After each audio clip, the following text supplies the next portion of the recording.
Hello everybody and welcome to the latest edition of Rostie Talks. My name is Tyler Blackwell. I'm joined here today by President of Stafflink Solutions, Tim Collins. Thank you very much for being here. Great to be here. Thanks for having me. Not a problem. It's our pleasure. Tim, tell us a little bit about Stafflink Solutions. Well, we started Stafflink Solutions 15 years ago, actually, as of April 15th this year. So, congratulations.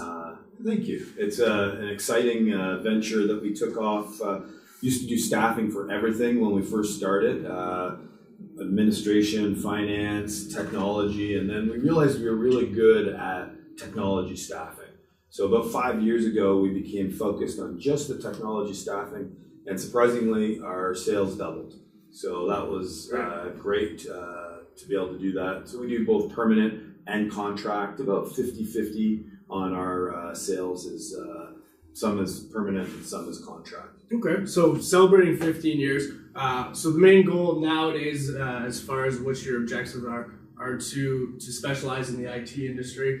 Is there anything that you've noticed over the last 15 years that you've been in business that has made your life easier or even more difficult as a staffing expert? Sure, lots has changed. Back when we first started, if you had a good drawer of resumes, you were a good recruiter.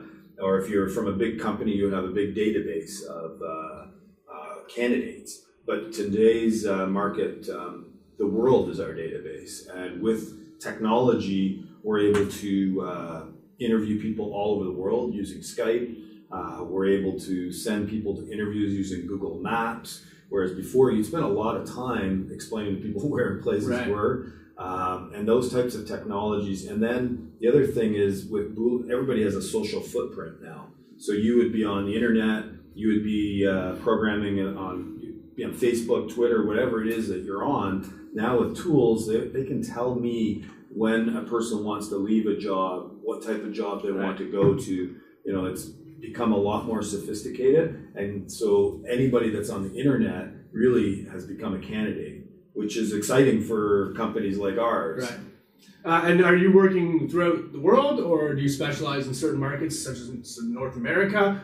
Whereabouts do you find most of your staffing actually is taking place? So the majority of our staffing is in Canada, but recently in the last 4 or 5 years, we've gone throughout the United States as well. We'll see with some of the politics if that continues in the future, but we're throughout North America. And you touched on technology. It seems to be a pretty important aspect of what you do and how you operate on a daily basis. Do you see technology being one of the main drivers over the next maybe 5 to 10 years as how your industry is going to develop even further?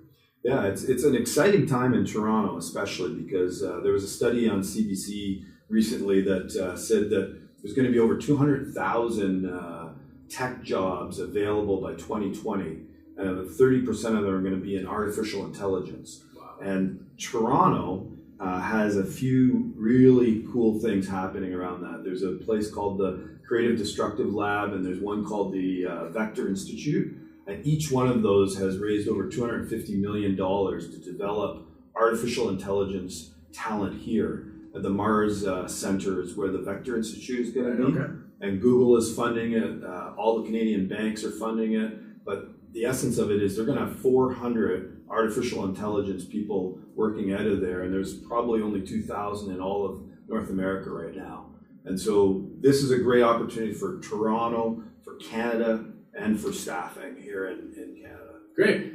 Do you find that could be quite the challenge with only having 2,000 eligible candidates that you could potentially put into those roles? Sure, there's a lot of training that's going to happen to fulfill the requirements. So there's some people that might not be specifically machine learning or deep learning skills today, but are learning those skills. And so we're recruiting at the university levels. We're recruiting people that are in technology now that might have an interest in that, and nurturing those people for the opportunities that are going to come. And do you see that majority of these roles that you're looking to be filled are going to be filled by millennials, or do you see any baby boomers who have developed skills that maybe they didn't have 20 years ago that are going to be eligible and put up for these roles? That's a great question. So a lot of the people in it right now are not millennials. They're people that have done PhDs. but it takes a long time to get a PhD. Right. And a lot of it's big data and statistics and the neural network analysis. But 10 years is a long time to get through post-secondary. So Right. I think the future will be what you're talking about. The millennials definitely will be in these roles. And I don't see people spending 10 years in post-secondary to be qualified to do them because there's not going to be that time frame. So I think the Coursera's, the online courses that say Stanford offers or Duke offers, Right. I think people are going to take those 16 weeks, 1 year, they're going to get a bunch of those, and then they're going to be hitting the street, and these people make over 6 figures to start. Tim, with a lot of the millennials who are coming up, I'm finding, and a lot of people around the industry of just staffing, are finding that the millennials aren't as loyal to companies or staying in a particular role.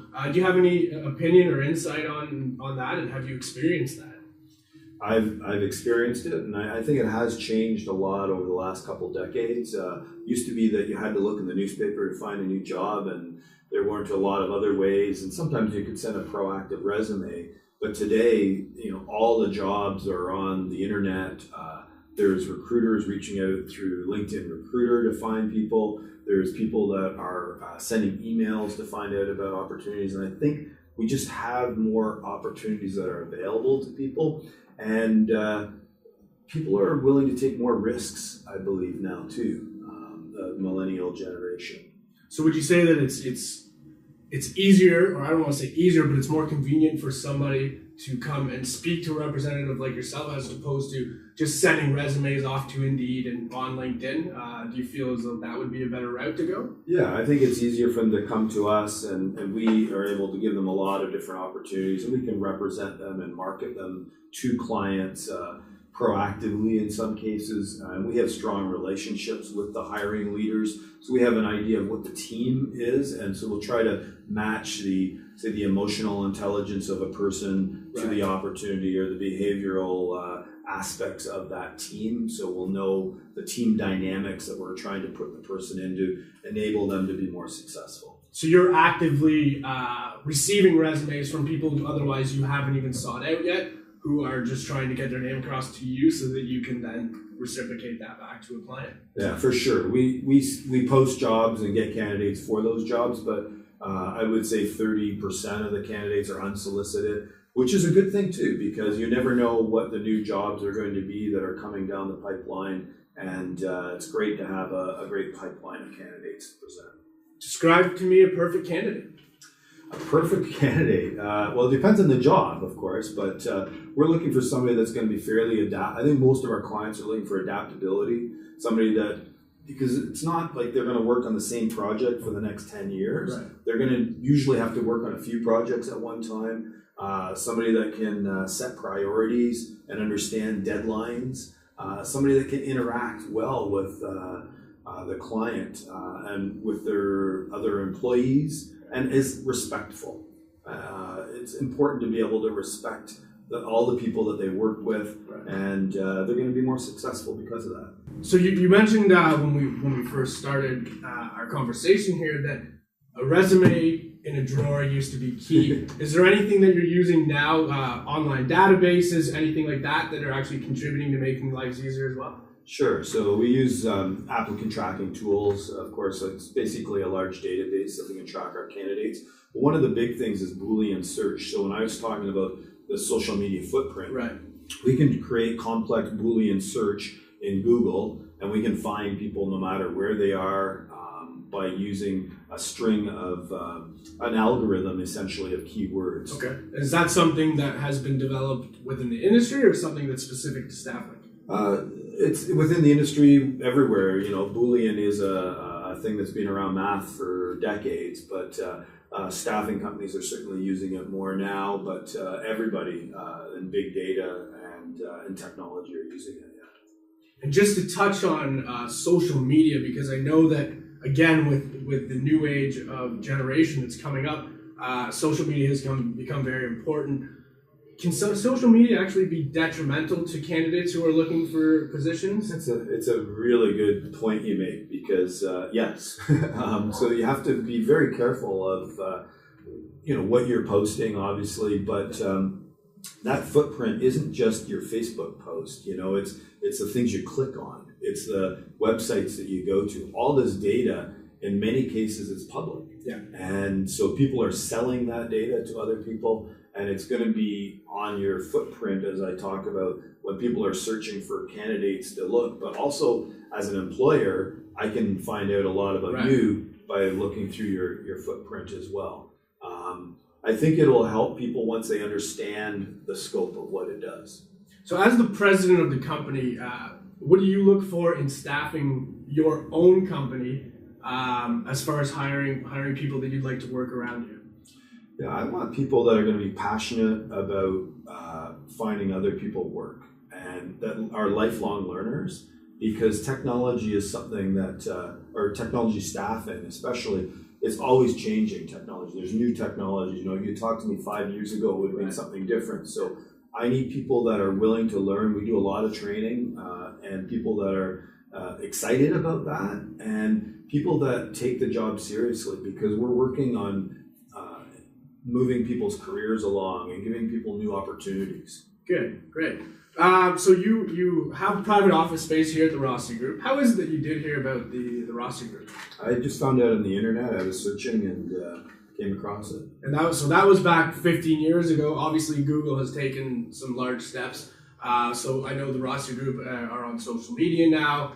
Do you find that kind of thing would be beneficial to yourself, having such a footprint in the business center and then people being directed towards your business as well? Yeah, for sure. And I mean, I've met other people through the Rostie Group that I do business with here, and it's given me a lot of opportunities. One of the key reasons that I did come here, though, were I was in another position where I had to worry about the phones, I had to worry about the computer systems, and being here, I don't have to worry about those things. Right.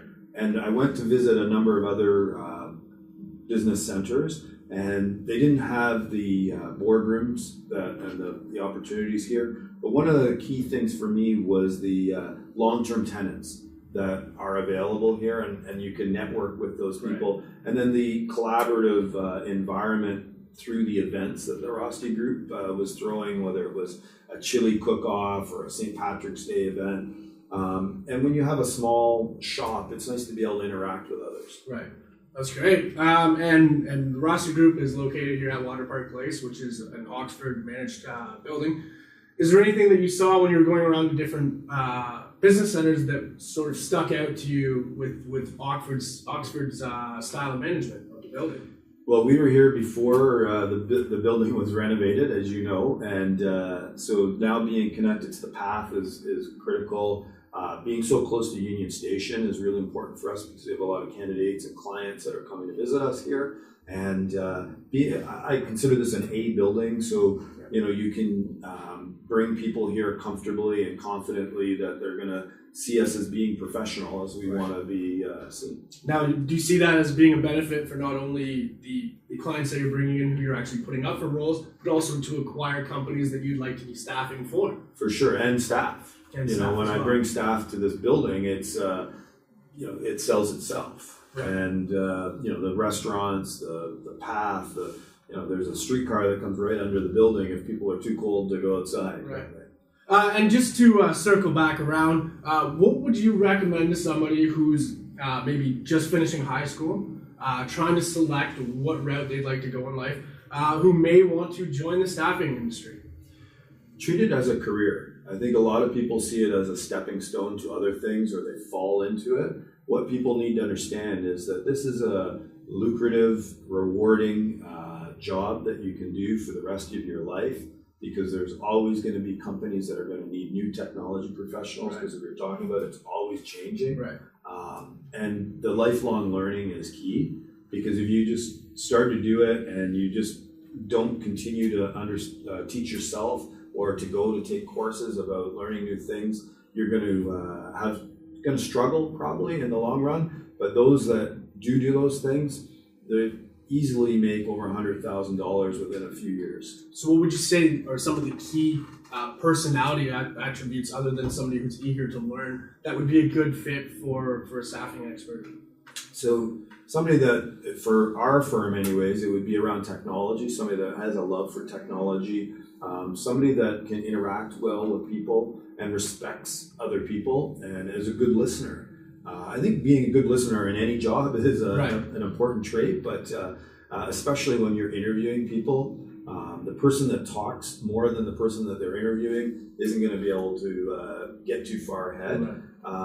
Somebody that likes to meet people too. We meet hundreds of people in the course of a month. It's very exciting. It can be daunting. There can be very confident, cocky people that you'll meet. So you have to be a fairly strong person as well. Right. Now, are you, just take us through sort of Tim Collins' Monday to Friday. Are you yourself going out and doing interviews, or are you preparing your staff members to go out and do so? So in the beginning, I did a lot of interviews, and you run your own business, you gotta sweep the floors, do whatever you gotta do. But now it would be more my staff that does a lot of the interviewing. I do a lot of the training. We actually take some of our best practices out to our clients now.